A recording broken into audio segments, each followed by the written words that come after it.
ವಿರಾಜಪೇಟೆಯ ಬೇಟೋಳಿ ರಾಮನಗರ ಗ್ರಾಮ ಫ್ರೆಂಡ್ಸ್ ವತಿಯಿಂದ ಹೆಗ್ಗಳ ಸರ್ಕಾರಿ ಪ್ರಾಥಮಿಕ ಶಾಲಾ ಮೈದಾನದಲ್ಲಿ 3ನೇ ವರ್ಷದ ಹೊನಲು ಬೆಳಕಿನ pro mat kabaddi premier league ಪಂದ್ಯಾಟ ಆಯೋಜಿಸಲಾಗಿತ್ತು.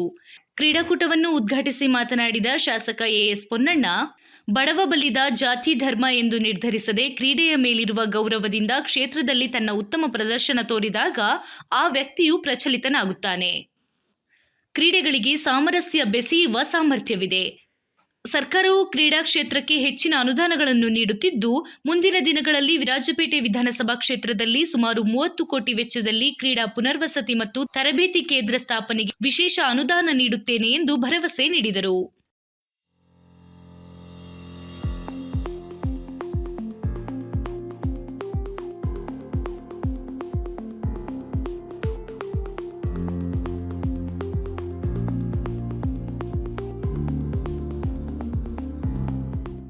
ಇವತ್ತು ಕೂಡ ನಾವು ಈ ರೀತಿಯಾದಂತಹ ಕಬಡ್ಡಿ ಪಂದ್ಯಾವಳಿಯನ್ನು ಆಯೋಜನೆ ಮಾಡಿದ್ದೀವಿ ಅಂತ ಹೇಳಿದಾಗ ನಾನು ಬಹಳ ಸಂತೋಷದಿಂದ ಎಲ್ಲ ಕಾರ್ಯಕ್ರಮಗಳ ಮಧ್ಯದಲ್ಲೂ ಕೂಡ ಬಂದಿದ್ದೇನೆ. ನಮಗೆಲ್ಲರಿಗೂ ಕೂಡ ಶುಭಾಶಯಗಳನ್ನ ಕೋರಲಿಕ್ಕೆ ಬಯಸ್ತೀನಿ. ಈ ಭಾಗದ ಪ್ರತಿನಿಧಿಯಾಗಿ ನಮ್ಮೆಲ್ಲರ ಆಶೀರ್ವಾದ, ಬೆಂಬಲ, ಪ್ರೀತಿ, ವಿಶ್ವಾಸದಿಂದ ಕ್ರೀಡೆಗೆ ಒತ್ತು ಕೊಡ್ಲಿಕ್ಕೆ ಹಲವಾರು ಕಾರ್ಯಕ್ರಮಗಳನ್ನ ನಾನು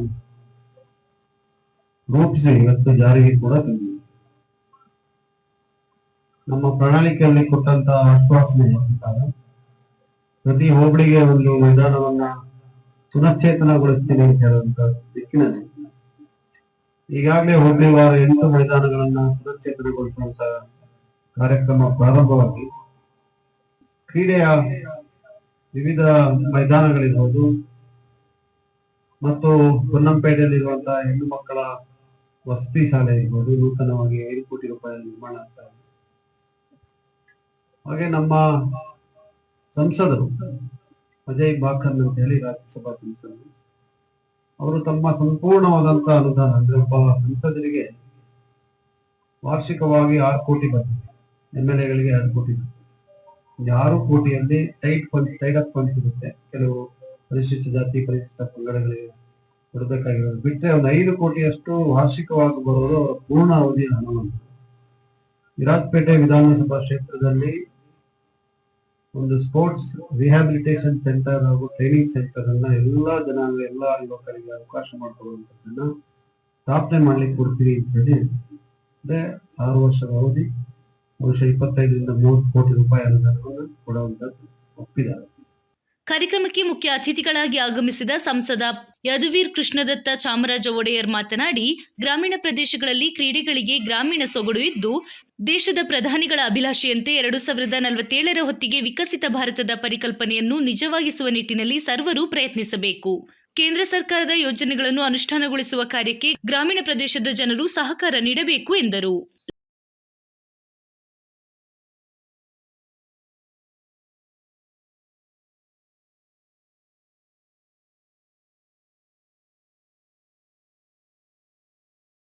ಒಂದು ಸಕ್ರಿಯ ಒಂದು ಲೈಫ್ ಸ್ಟೈಲ್ ಅನ್ನು ಮುಂದುವರಿಬೇಕಾಗಿದೆ. ಸಕ್ರಿಯ ಲೈಫ್ ಸ್ಟೈಲ್ ಆಗಿ ಮುಂದುವರಿಬೇಕಾಗಿದೆ. ನಮ್ಮ ಆರೋಗ್ಯಕ್ಕಾಗಿ ಅದು ಬಹಳ ಅನುಕೂಲ ಆಗುತ್ತೆ. ಸ್ಪೋರ್ಟ್ಸ್ ಆಟ ಆಡೋದ್ರಲ್ಲೇನೆ ನಮ್ಮ ಆರೋಗ್ಯಕ್ಕೆ ಬಹಳ ಅನುಕೂಲ ಆಗುತ್ತೆ ಅಂತ ಅವರ ಗುರಿ. ಅದ್ರ ಜೊತೆಗೆ ಫಿಟ್ ಇಂಡಿಯಾ ಮೂವ್ಮೆಂಟ್ ಕೂಡ ಇದು ಜೋಡಿಸಿದ್ದಾರೆ. ಯಾಕಂದ್ರೆ ಇವತ್ತು ಆ ವಿಕಸಿತ ಭಾರತ ಒಂದು ಆದರ್ಶ ಸಮಾಜ ನಿರ್ಮಾಣ ಮಾಡಬೇಕಂದ್ರೆ ಅದಕ್ಕೆ ಒಂದು ಆರೋಗ್ಯ ಸಮಾಜ, ಆರೋಗ್ಯಕರ ಸಮಾಜ ನಿರ್ಮಾಣ ಮಾಡೋದ್ರ ಮೂಲಕನೇ ಆ ಒಂದು ಆದರ್ಶ ಸಮಾಜವನ್ನು ನಾವು ನಿರ್ಮಾಣ ಮಾಡಬೇಕು. ಈ ನಿಟ್ಟಿನಲ್ಲಿ ಒಂದು ಒಳ್ಳೆ ಅಭಿವೃದ್ಧಿ ಆಗ್ತಾ ಇದೆ. ಅದ್ರ ಜೊತೆಗೆ ವಿಕಸಿತ ಭಾರತ 2047 ಭಾರತದ ಸಮಗ್ರ ಸಂಪೂರ್ಣ ಆರ್ಥಿಕ ಅಭಿವೃದ್ಧಿ ಆಗ್ಬೇಕಾಗಿದೆ. ಅದಕ್ಕೂ ಕೂಡ ನೀವೆಲ್ಲರೂ ಕೈ ಜೋಡಿಸಬೇಕಾಗಿದೆ.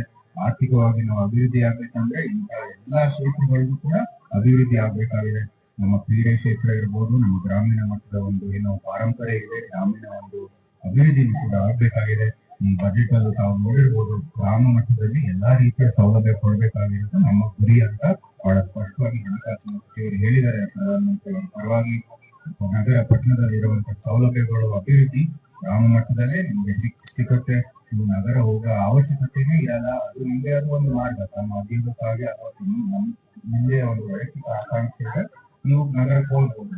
ಆದ್ರೆ ಒಂದು ಒಳ್ಳೆ ಜೀವನವನ್ನು ಇವು ಗ್ರಾಮಗಳಲ್ಲೇ ಬದುಕಬಹುದು ಅಂತ ಒಂದು ದೃಷ್ಟಿಯನ್ನು ನೆಟ್ಟಿದ್ದಾರೆ. ಎಲ್ಲ ಒಳ್ಳೆ ಒಂದು ಬೆಳವಣಿಗೆ ಆಗ್ತಾ ಇದೆ. ನಮ್ಮ ಹಿರಿಯರು ಕೂಡ ಅದಕ್ಕೆ ಒಂದು ದೊಡ್ಡ ಕೊಡುಗೆ ಆಗಿದೆ ಅಂತ ನಾನು ಭಾವಿಸ್ತೀನಿ. ಬಹಳ ಸಂತೋಷ ಆಯ್ತು ಈ ಕಾರ್ಯಕ್ರಮವನ್ನು ಏರ್ಪಡಿಸಿ.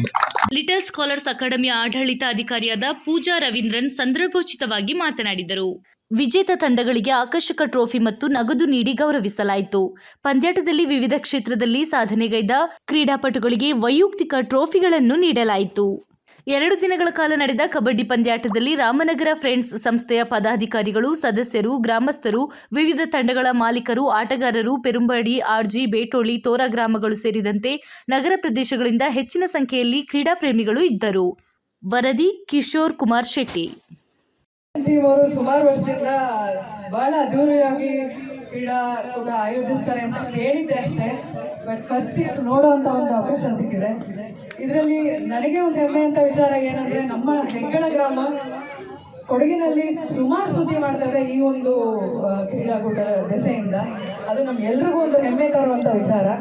ಸೊ ನಾನು ಎಲ್ಲರಲ್ಲೂ ಕೇಳ್ಕೊಳ್ಳೋದು ಏನಂದ್ರೆ, ಕ್ರೀಡಾಕೂಟ ಮಾತ್ರ ಅಲ್ಲ, ನಮ್ಮ ಹೆಗ್ಗಳ ಗ್ರಾಮದಲ್ಲಿ ಕಲ್ಚರಲ್ ಪ್ರೋಗ್ರಾಮ್ ಆಗಿರ್ಬೋದು, ಮೆಡಿಕಲ್ ಪ್ರೋಗ್ರಾಮ್ಸ್ ಆಗಿರ್ಬೋದು, ಮೆಡಿಕಲ್ ಕ್ಯಾಂಪ್ಸ್ ಆಗಿರ್ಬೋದು, ಸ್ಪೋರ್ಟ್ಸ್ ಆಗಿರ್ಬೋದು, ಇನ್ನಿತರ ಸಮ್ಮರ್ ಕ್ಯಾಂಪ್ಸ್ ಆಗಿರ್ಬೋದು, ಇನ್ನಿತರ ಹಲವಾರು ಯೋಜನೆಗಳು, ಅಸೋಸಿಯೇಷನ್ಗಳು ನಾವು ಇನ್ನೂ ಕೂಡ ಆಯೋಜಿಸಬೇಕು.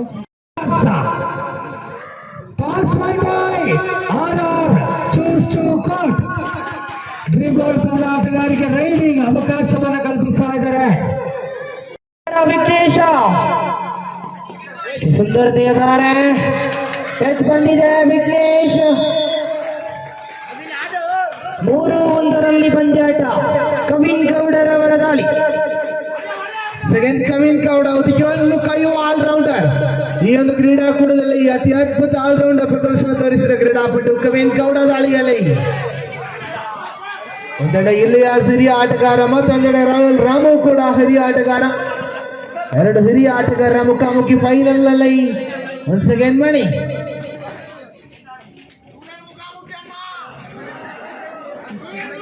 ವೀಕ್ಷಕರೇ, ವಿಭಾಗത്തിൽ ಆವೇಶೋಜ್ವಲമായ പോരാട്ടമാണ്. ಮಣಿರವರ ದಾಳಿ.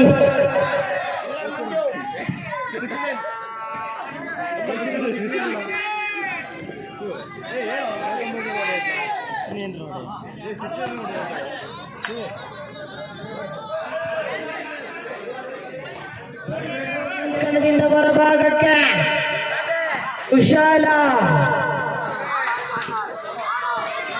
ಕುಶಾಲ ಖುಷಿಯಿಂದ ಆಡ್ತಾ ಇದ್ದಾನೆ ಕುಶಾಲ. ಆದರೆ ಈ ಬಾರಿ ಅಂಕ ಬೇಕು. ಹೊಡೆದಿದ್ದಾನೆ.